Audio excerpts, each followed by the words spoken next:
Who's gonna do the intro? I think... Didn't I do it last week? No. Okay, your turn. You do it. Okay. Yeah, you won. Your turn. All right then. Hello everyone. Welcome back to that one podcast where me and BurgerBuns Games. It's games. It's not gamer. It's not gaming. It's BurgerBuns Games. I rechecked it. Anyways, where we ask ourselves the question, what do you think? What do you think? I don't know. What are we going to discuss this week? This week, we are going to discuss that good old game from developers Game Refuge, and it's going to be Rampage World Tour. For 2 platforms. 3, oddly enough. I played it on the Nintendo 64. Same However, it was released for the PlayStation 1, and it was an arcade game. Were there differences? I'm gonna jump right in. Smash the door open. You know, honestly, I'll have to look that up, but I don't think there really were any differences. We briefly touched on the subject before we started the podcast, and I played for 40 to 45 minutes. Oh, that's not a lot. It very much felt like an arcade game, so I don't think there were any differences. Maybe loading times were a difference, because you're booting off of a cartridge for 64, but you're going off of load times on the disc for PlayStation 1. I don't know, man. What were the differences? You know what? I will look that up. In the meantime, while you look that up, in the meantime, I am very impressed that you were able to actually play for 45 minutes. I, of course, as always, have to record footage for the podcast, and usually what I do is aim for around 30 minutes so we can have some good amount of footage to fill the podcast, which is usually around 30 to 45 minutes, or at least that's what we're aiming for. I was able to record a total of, insert drumroll please, 15 minutes. 15 whopping minutes. Yes, not because I was bad, not because I finished the game, simply because the game is repetitive as pumpkin. Oh boy, that's one way to put it. I was going to use a few colorful words, but yeah, it was again, like you said, it's not. Yeah, it's repetitive. I don't know how any way to put it. Yeah. But if we think about it, it was developed as an arcade game. This is the second game in the series. Yeah, and so you can definitely tell. Mm-hmm. And that's all they did. They grabbed it from the arcade. They took it right out of the cabinet, threw it on a cartridge, threw it on a disc, and said, "Here you go." Yes. And I think where it shines probably way more is with other people. It's very much couch co-op. I could see this eating a lot of quarters in the arcade. Definitely. Just left and right. That was actually one thing I noticed is that I was like, I'm just gonna keep playing until I run out of lives. That's why I played for 45 minutes until I realized like I'm probably not gonna run out of lives. Yeah. And I want to say like every 10 levels. Not the loading screens, but like the intermission screens where it would give you a little bit of the story. I thought they were all randomized. Apparently they're not. There was a story behind the whole game. So Scum Labs takes Lizzie, George, and Ralph. Lizzie's the lizard, George is the gorilla, and Ralph is the werewolf. They're doing experiments on them, and then all of a sudden an explosion happens and they escape and they remember. And so they're going to go kill all of the lab technicians, and they're going to go around the world and destroy all the Scum Labs. So that's the story behind the game. Okay, then if that is the story, then why was I destroying cities, random buildings, and eating innocent people? Yeah, I don't know. I guess you were in a fit of rage. You were on a rampage. You were on. Hey, there we go. You did it. He did it. I did Stop the podcast. We're done. Yeah, we're done. Gotta close down. Thank you for watching. Call Vanilla Ice. Tell them we'll get them next week. It's okay. Yes. But yeah, for the people not knowing, Rampage World Tour is the successor of the original Rampage, which was released on a gazillion 8-bit machines. Plenty of them, which I fondly remember. The original Rampage. You see, I didn't. I don't. Oh. Maybe it's my nostalgia goggles, though. Yeah. For me, it was. It's nostalgic for 64. I lost weekends playing it with friends, and again, that's where it shines. Just having a buddy sitting there on the couch and doing dumb stuff, saying, "Hey, look, I ate that guy." I think with one character you fart. I think Ralph. I think he kept burping. Like if he ate something, he was like, "Oh, I got now," and he'd burp. He'd puke. But I played as Ralph because I like werewolves. Yeah, that's just me. I played with George because George, yeah. I don't know. He was the first one. Yeah, why not? And yeah, that's where it is for me. I never played it in the arcade. I did realize, like years later, I was like, "Holy crap, this is a Nintendo game!" Because that's where I saw it. I saw it on NES. I never played it. I really should now that I think about it. I need to go back and play it on there. Yeah, but it was released in the arcade on the Sega Saturn, on Sony PlayStation, Nintendo 64, and Game Boy Color. And that's just Rampage World Tour. Yeah. That's not counting the other Rampage games, because there were quite a few. They made a series of it, and that's pretty cool. But speaking of World Tour, I cannot imagine that for the Game Boy Color, that's not going to be an immediate port from the arcade. Or maybe it is. I hope not. Yeah, you never know, right? I mean, Game Boy Color games, usually, with the Game Boy Advance, it kind of changed a little bit, but with the Game Boy Color, it was, hey, we got a license for a Nintendo handheld device, and we got to fit this game on the cartridge. And what I usually did was, besides the obvious, the chiptune and the graphics, I don't know, I haven't played the Game Boy Color version, but I can imagine that they cut like 2 out of 3 playable characters, simply because. Yeah, because they got to save space. Or something. I don't know what kind of valid reason they think they would have. Or maybe one. I don't know. I haven't played the Game Boy Color. I'm looking at it, and it's identical, isn't it? It looks identical. This was developed by Digital Eclipse. Yeah, you know, the loading screens obviously aren't that 3D. Oh boy, this is rough. Oh boy, this is rough. Now, the character, they're playing as Lizzie. That looks really cool. They did a really good job showing shading and depth on it, but everything else is as flat as a board. Like, but what about the controls? I mean, you only have 2 buttons, right? I don't know. Well, I imagine you basically one had is 6. Jump. Yeah, that's a good point. I bet you up was jump. Or climb, hatch into a building. Yeah, A is to punch, B is to kick, and that's all you get. And you know, while I was playing, I realized you can do combinations to do different moves. I did a karate kick as Ralph. I jumped as I was jumping to a direction, and I hit the kick button. Yes, you can also do it with a punch. It's a flying punch. Yeah. Then. Yeah, I noticed that. Everything else I could never figure out. I had so much issues with the controls on the N64 version. Yeah. Basically, you're walking on the street and everything is attacking you. Like everything is attacking you.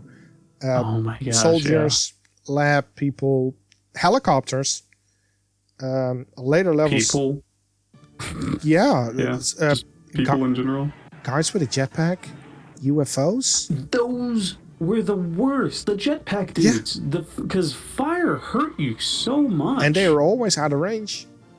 Yeah, and like I'm like, here we go. I'm in perfect range, and I smack them, and all they do is just like, whoa, and then they get their balance, you know, they get their bearings, and they shoot at me again, and I'm just like, all right, let me get 2 hits on them, bam, and they're coming back. They're like a gnat at a barbecue. They wouldn't die. Yeah. And they never left you alone. You can punch 2 helicopters out of the air at the same time with 1 punch. Yes. But those jetpack dudes.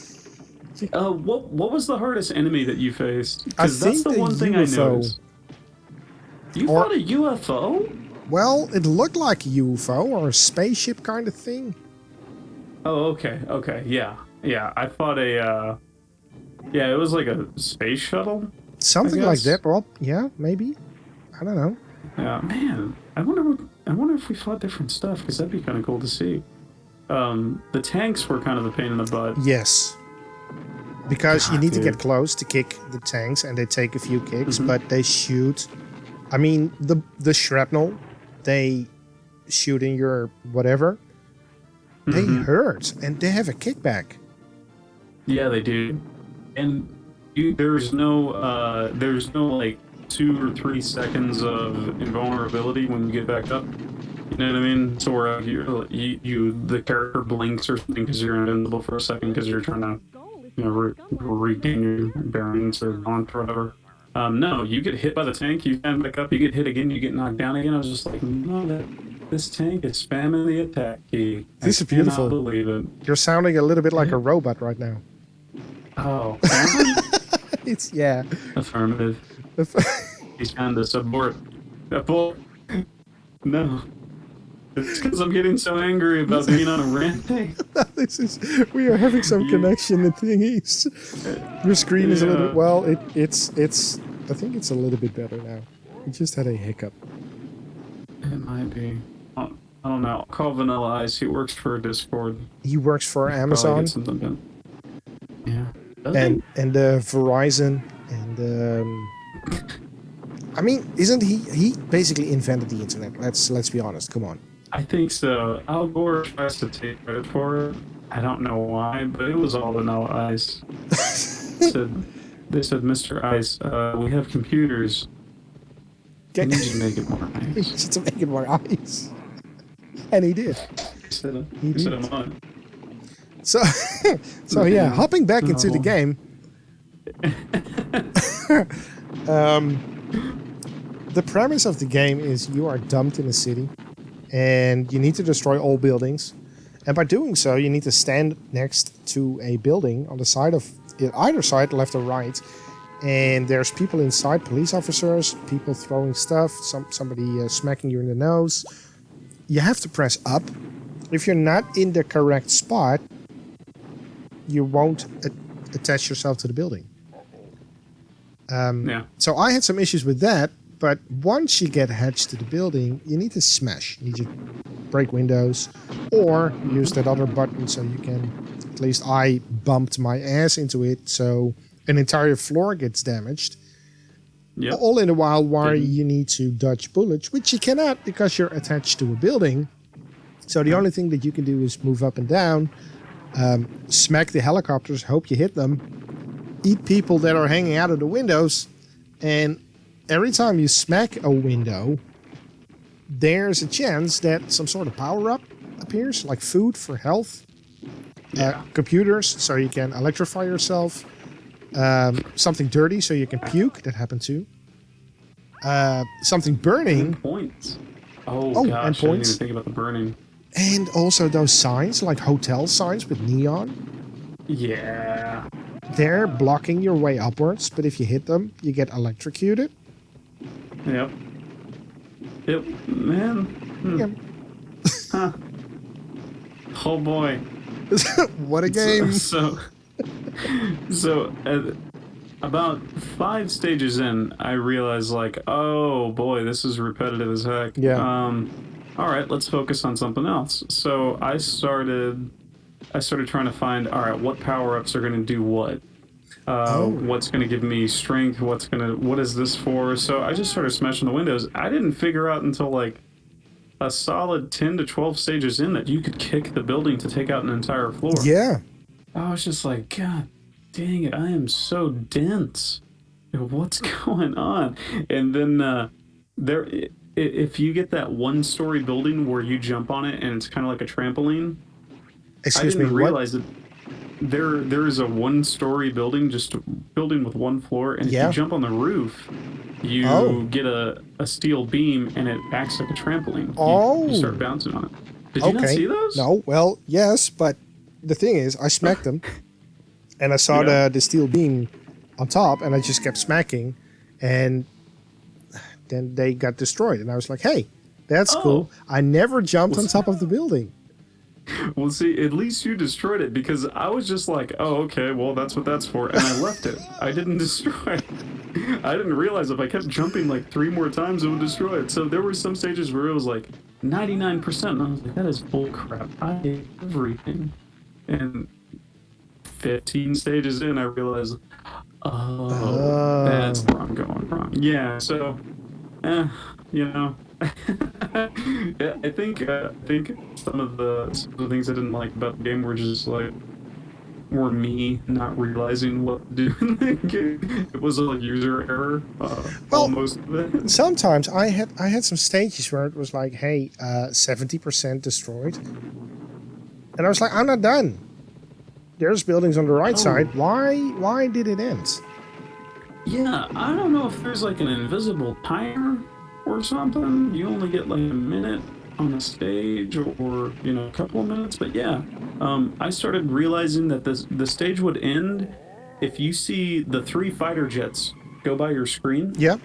It's just like, whoa, what was that? Oh. And then I guess maybe you have another minute before they come by again and they drop bombs and they level everything. I see. So that's the thing, which is weird because we are, according to the storyline, taking revenge on the laboratory that transformed us. Because if you die, you transform back into the human being that you were. So since we are taking our revenge on that lab, and instead are destroying innocent cities, and if we don't do that in a certain amount of time, then the army comes and basically throws napalm on the city to show us how it's supposed to be done. Yeah, get out of here, nerds! You're doing it wrong, and then they just firebomb the city. This is a weird game. It really is very 1990s. Holy cow! But I can't actually. You know what? I don't think I can say that, because the whole idea, the concept for this game was made back in 1986. So I think it's just a really weird game. Again, not weird in a bad way. It's just like, what is going on? It's wacky, I guess you could say. Yeah, I mean, because this is the same. It's very simple. Yeah. You have, and basically, I think you're right on the co-op part. It's supposed to be played with 2 to 3 people, because you can play in the arcades. I know you can play with 3 people at the same time. It's destruction galore. Yeah, and you're the one thing I do remember is that you're battling for a high score. Like, you can hurt each other. I'm pretty sure you can punch each other and like smack each other and do that kind of stuff. But you are definitely on the same team, and you're trying to destroy the city. You're trying to see who can get a higher score, and yeah, like it's the same developers that made General Chaos that we covered a few weeks ago. Okay, well that explains a lot. Yeah, everything falls into place General now. Chaos was goofy, wacky. You understand the main point of the game, and you play it, and it can get repetitive. You can just keep going for as long as you want. Yeah. And so, yeah, same developer, same idea. Again, it was made for an arcade, so it's eating quarters. I wanted to see how many levels there were, so I just kept playing, kept plugging away. And I think I got up to, oh man, it said, oh yeah, between each loading screen, it would say like day 29. Yeah. I think is what I got up to. And I was just like, holy crap, how many stages are there? Because I didn't pay attention to the in-between screens. Like, I saw my score, and then there was a quick loading screen, then I'm back on another world or whatever. And yeah, at one point I realized I saw something that said day 29. I was like, what is going on here? And then I think every 10 stages, you'll see that map, the world map, and you'll see X's and red dots. And so I think the X's were towns that you completely decimated, that you just tore down. And I think the red dots were just ones that you 99%, 70%, because there were quite a few where I did not clear the town. But yeah, that's the game itself. So like, yeah, I think it's very much needs to be played with friends, which probably would make it perfect for Steam. Is it on Steam? Yeah. Let's find out, because that would be really cool to see. I think that'd be a very good game for Steam, much like General Chaos would be good for Steam as well. Did you know that Steam is created by Valve Inc., right?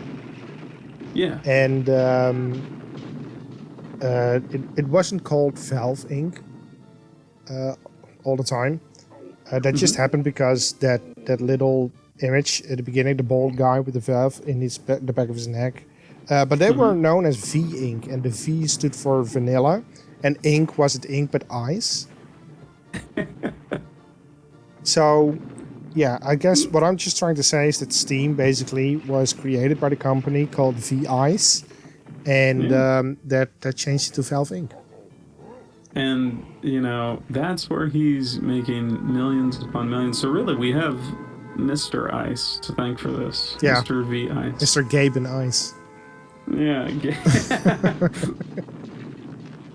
Oh, no.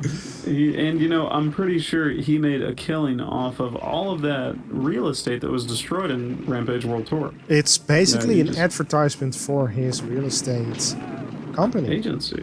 Yeah, you know, and I can't blame him. I think it's a very good way to get your name out there. I think so too. Are you having issues with your house being destroyed by a gigantic lizard?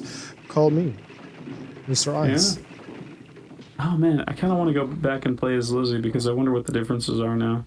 And you know, I could probably grab another controller and get my kiddo in here and have him play with me, because I think he'd dig it. It's you know, it's a simple game. One thing I thought about it at first, and then it didn't affect me for the rest of the time, was music. Because music, I think I said it before, is a very big deal for me in video games. And the loading screen, everything, there's not music until you hit start. I get so confused by that. I thought my OBS stuff was broken, that it wouldn't pick up any sound. But like you said, there is, if you start up the game, no sound. Menu, no sound. And if you think about it, in an arcade, it's the same thing. There's a tracked mode to where it's just you're demoing the game and you're waiting for somebody to put a quarter in. It's not going to start throwing music at you until you put a quarter in and you hit the main menu.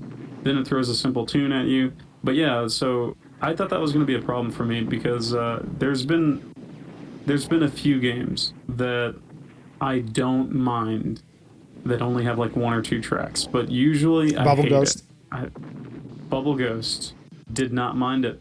You know, I actually enjoyed the music after a while. I started paying attention to it. It got stuck in my head. Now it's stuck in my head again. But this one, Rampage, I completely forgot about the music, and I was worried about getting that stupid dude with the flamethrower on the jetpack. Yeah. To be honest, now that you mention it about music, I'm thinking back on when I played it, and I cannot remember anything. I know that the menu didn't have any music, and I realized that the audio started up once you started the game. To be honest, looking back, trying to remember, nothing, no music. I cannot remember the music. I cannot remember being. Like with Bubble Ghost, it attaches itself to you. It works in your. It's like an earworm, and you like you said, you start humming it. You start and then you play the game. I cannot remember the music of Rampage. I can't. And Bubble Ghost was so good because it was what? It was, I guess, 2 tracks. You got the title screen track and the in-game track. And the title screen track is like dark and looming. Moody, yes. And then it phases right into the in-game track and completely flips, and it's it's so good. It's poppy, it's upbeat, it's fun, and I was just like, how the hell did that work? And that made me love it even more. And for Rampage, nothing. Not a bad thing. No, it just not memorable. It's not memorable at all. Exactly. But yeah, and the controls aren't bad. You have 3 buttons: one to jump, one to kick, and one to punch, and then you have the joystick to move around. Oh, did you ever get the power up to turn you into another animal? Nope.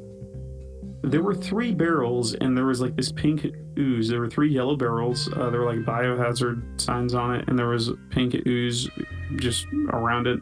And when you eat that, playing as Ralph, I turned into like a little pink demon and one-shot every single thing. Oh. You start flying around, and an enemy will come by, you hit them, you one-shot them, they're down. You go to a building, you hit one floor, that entire floor is out. So you hit it a couple of times to knock out the other floors. It was nice. Oh. I got that a couple of times. I missed that. Dang it. Now I want to play it again. Yeah, and you might have to play for a while. You might have to buckle up and bring a snack or two, because you're going to be there for a little bit. Yeah, again, I don't know how I managed to play like 40 minutes, but I was sitting there looking at it, I was like, all right, yeah, let me just try one more stage. All right, a little bit more. Just one more. Yeah, I'm going to play until I run out of lives. Yeah, let me play until I run out of lives. And there was a few times I don't see any life counter. Underneath my health bar, it said 1 life left. And I was like, all right, here we go. I'm going to see an end screen or something. And then, hey, do you want to continue? It's like, yeah. I think. Hey, you just keep on going. Yeah, there was never a continue screen in the... I guess normal sense that you would expect for a video game. It was just like, hey, you died, do you want to go again? It's like, yeah, all right, cool, you're back on the screen. Like the level didn't restart. Nope, you just came back on. You gotta go where you gotta go. So there's, before we wrap up, because time is coming into vision, there's just one more thing that I want to discuss. I mean, we talked about graphics, we talked about the controls, we talked about the music or lack of music thereof.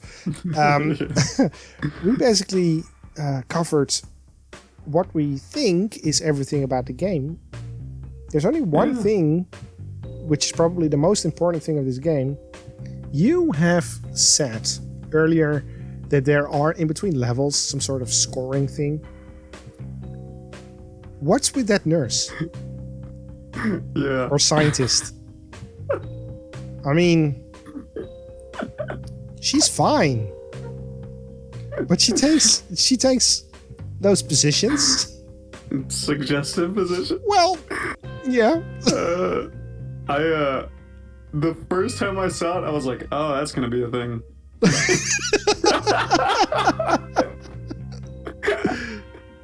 Because it was just like, what is going on here? Why is she dressed like that? I don't know. That is not... What? And then, again, started thinking about the time period, and I was just like, oh, yeah, 90s. This makes a lot of sense, really, because very, very provocative outfit for a scientist. Yes. Yeah. Look, very long legs even for a scientist. We're not saying that you can't be a scientist and have long legs. We're just saying we're not used to seeing that, that's all. It threw us for a loop, all right? We're very proud that she's a scientist at Scum Labs. Yes, well, it's the last thing I expected her to be, let's say. But she is wearing glasses, so she must be smart. She's got to be smart. I mean, you're wearing glasses. I am currently wearing glasses. You are currently wearing glasses. Am I? I am. I think we might be the 2 smartest guys in this podcast at the moment. Yeah, just hands down. Hands down. Yeah. When Mr. Ice gets here, though, obviously things will change. He's obviously the smartest guy in the room. But would he be wearing glasses? Does he need them? No, I don't think so. He's so ice. I don't Ice. He doesn't need glasses for his eyes. He's Vanilla Ice. Yeah. What if you had Vanilla Ice instead of that scientist? Do you think the game would have done as well? Yes. Yeah, I think so. It might have even done better. Who knows? I somehow have the image of there's this game on the Genesis,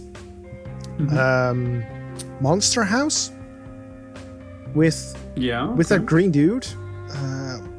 Man, no, I need to look it up. Is it Monster House? I don't know. The premise of the game is it's isometric. You're in a house and you're a ghost, and you have to haunt certain objects to scare people out of the house. Okay. That guy has a similar haircut as Vanilla Ice. Yeah, Ghost House? Is it Ghost House? It's a green guy. This is not it then. I looked up Monster House and Sega. Yeah, no, that's probably... I don't think that's right. That's gotta be a game for another podcast, though. Because that game is awesome. That game is fun. Oh boy, this is not the one you speak of, I don't think. He is not green. Oh, dang it. Whatsoever. Yeah. No, I'm gonna look it up outside of the podcast. We have reached the time. It's a little bit shorter than normal. But hey, that's because 15-minute footage. It's all true. I could make out of it. Yeah. And I'll save you some time. With my 40 minutes, you didn't miss much. No, I think you played 30 minutes more of the same thing. Yeah. So there are 52 levels. Wow. Just so you can have that in the back of your head. Oh no, I'm sorry. 90 levels. Wow. You go to Toxic Hollow, Illinois. On level 90, but you do go on a world tour. You go across the US, you go across United Kingdom, France, Spain, Italy, Greece, just all of Europe, all of Asia, Oceania, Middle East. You go everywhere. Except Africa. You even go... Really? I don't know. You named Africa. The US and Europe and Oceania, Asia. Oh, yeah. Africa. You know what? I did not say Africa, but you do go to Africa. Okay. You even go to the moon, and at one point you do end up in hell. I see. That kind of makes me want to keep playing, to be quite honest. Me too, but it's, the 90 levels of repetitive, it's withholding me for actually doing that. Yeah, you gotta buddy up for that one. Yeah, you need to find someone to. I mean, isn't the game hell? Is that maybe what they meant? Like once you finish the game, you've been to hell and back. Yeah, I'm not saying it's a bad game. Here's the secret: you were playing hell all along. You were playing hell all along. It's not about. It's not a bad game. It's not about. I know we're poking fun at it, but yeah, it's not about the game or competition. It's about the friends you make along. Exactly, and how much you hit them, and you let the tanks hit them. Yes. Because do you know that's what's gonna happen? Yeah, and with that note, the only thing that we have to say is that the What Do You Think podcast is obviously sponsored by the NAP Discord. Yeah, and sponsored is a big word. Wonderful Discord. Right. Yeah, it's a very big word. It's a great Discord. I've said it many times. Very fun to be a part of. You can grow there. You can make friends, and you can vote on what game we cover for the next podcast. Well, not the next one. Oh, that's true. That is sad. But the one after it's every 2 podcasts. Yeah, the one after the next one. Unless there's throw your hat in the ring. Join us and let us know what you want to see. Exactly. You can also do suggestions for games that we maybe want to look into. All right. But yeah, it's a good time. It's a good place. Come on down. I agree. And with that, I want to thank you for listening or watching. I don't know what you're doing currently. I want to thank you again for joining me as co-host for this podcast. Yes, thank you. And we will see you next time. Yep. Bye.